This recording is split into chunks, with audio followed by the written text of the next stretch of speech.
An accomplished physician, a scholar of public health, and a colleague of mine at the Hoover Institution, Scott Atlas, on what we've learned about the virus and why the time has come to end the lockdown.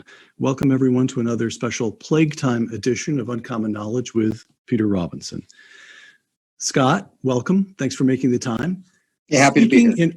Speaking in early March, Dr. Anthony Fauci, director of the National Institute of Allergy and Infectious Diseases, quote, "The flu has a mortality rate of 0.1%. This, the COVID-19 virus, this has a mortality rate of 10 times that," close quote. Dr. Atlas, was Dr. Fauci correct? Well, no. I mean, at the time, there was very little known, to be fair. The evidence that was leaking out really from China and through the WHO actually said that the fatality rate was 3.4%. And at that point in time, the fatality rate of that high, it's reasonable to say, hey, that's justifiable to lock down temporarily because that would have been really catastrophic. And the models that were made at that time projected literally catastrophic losses, millions of people dying in the US, millions of people dying in the UK, for example. But of course, we've learned since then. So the answer is no. Okay, we will come to that. The costs of the lockdown.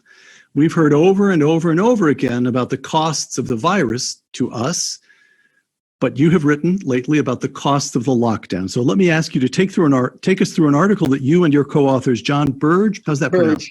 John Burge and Ralph Keeney published in The Hill in late May. From that article, quote, "Statistically, every 10 million to 24 million lost in U.S. incomes results in one additional death," close quote. How do you derive that? What does that mean? Yes, well, let me just acknowledge the fourth co-author, who is Alexander Lipton. I'm sorry. But in any event, what's happened is when you look at this kind of number, someone might say, well, where'd you get that? Well, these are data, these are numbers that are pretty established in the economics literature, in actuarial tables, and in a variety of other publications that are published. I just want to clarify, we did not do any sort of model or complex hypothetical projection. We looked at established sort of retrospective data that has been done that is empirical, that correlates loss of economic productivity, unemployment, and similarly the healthcare losses that we went through. All right. And is this work that's been done? I'm familiar with work. This is your field, not mine. So when I say I'm familiar, I have a layman's sort of glancing familiarity with work that's been done on the so-called deaths of despair, particularly in Appalachia, opioid deaths that's related to unemployment. People lose their jobs, the income departs from a town or a region, and alcoholism goes up, opioid abuse goes up, death rates of all kinds go up. That's the work? Well, actually, or does it go even farther back than that? Well, it's partly that, but really most of the stuff that we included in the true healthcare losses were listed in that piece, which are very, very limited list of things. But you're right, the unemployment itself leads to worsening health and loss of lives and life years, which is exactly the way economists really have to classify things. It's the life years that decrease life expectancy per se. It's not just direct healthcare. Somebody who dies at the age of 20 has lost more, according to the economist's calculations, than someone who dies at the age of 90. That's exactly more life years. Correct. Is that correct? All right. That's exactly right. And that's a very important part of this to understand. Right.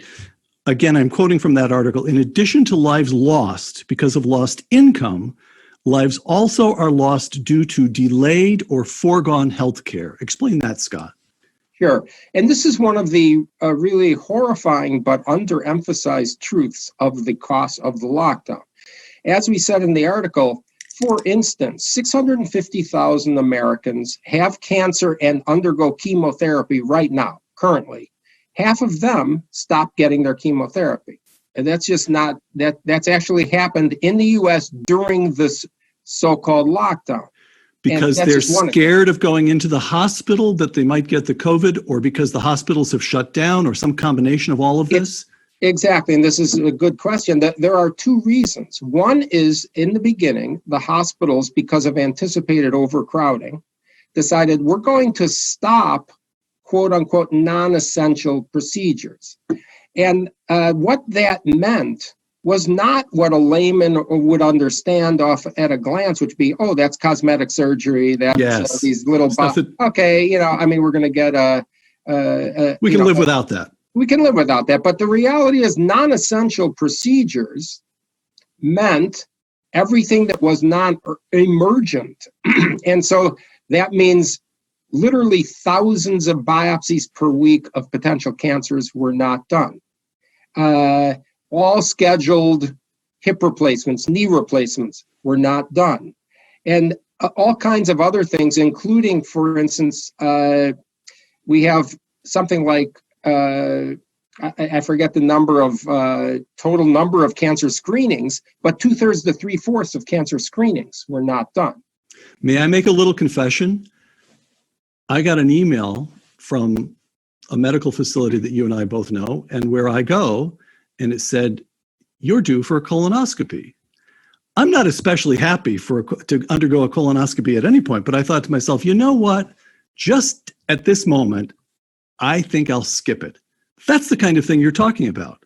That's happening across the country. And the second part is what you had alluded to, which is the fear, because it turned out that even emergency care was not getting done. 40% of people who had an acute stroke, you basically have 0 to 6 hours from your symptoms to get into the hospital to get treated. Those 40% of them did not call the ambulance. That's out of fear. Same thing with heart attacks. 50% of people with heart attacks did not call the ambulance. And the most ironic of all was more than half of children did not go in for their vaccinations, which of course, the irony, sad irony, is that this is setting up yet another health catastrophe that we did actually quantify, because there are CDC data about lives lost when you don't have immunizations.